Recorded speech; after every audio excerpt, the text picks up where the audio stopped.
សួស្តីបងប្អូនទាំងអស់គ្នាកំពូលនៅនឹងមុខនេះខ្ញុំនេះជាផលិតផលរបស់ក្រុមហ៊ុន Imox Model Illumin ដែលប្រើប្រាស់សម្រាប់អាងហែលទឹកនិងអាងស្ប៉ា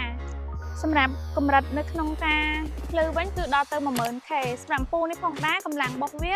20 វ៉ាត់ដែលមានពន្លឺខ្លាំងអញ្ចឹងសម្រាប់បងប្អូនដែលចង់បានកំពូលដែលមានពន្លឺខ្លាំងអាចប្រើប្រាស់កំពូលនេះបានសម្រាប់តួបងកំពូលនេះផងដែរធ្វើពី material ABS ដែលមានមុខកាត់របស់វាគឺ26 សង់ទីម៉ែត្រហើយខ្សែក្នុងការចំណិចនេះគឺ2ម៉ែត្រកន្លះអញ្ចឹងវែងអាចឲ្យបងប្អូនងាយស្រួលក្នុងការរត់ប្រព័ន្ធភ្ជាប់របស់វានៅលើតួរបស់កំពូលនេះផងដែរគឺជាប្រភេទកំពូលដែល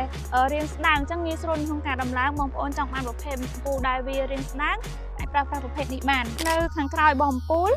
មាន detail នៅព័ត៌មានស្បាច់ផ្សេងៗបងប្អូនផងដែរដូចជាកម្លាំងវ៉ាត់កម្រិតនៅក្នុងការជម្រាបទឹកក៏ដូចជាព័ត៌មានលម្អិតផ្សេងៗសម្រាប់អំពូលនេះយើងមាននៅក្នុង stock ប្រភេទ RGB ហើយនិងពណ៌សសម្រាប់អំពូល RGB នៅក្នុងការដូរពណ៌គឺវាដូរពណ៌ដោយស្វ័យប្រវត្តិអញ្ចឹងបើសិនជាបងប្អូន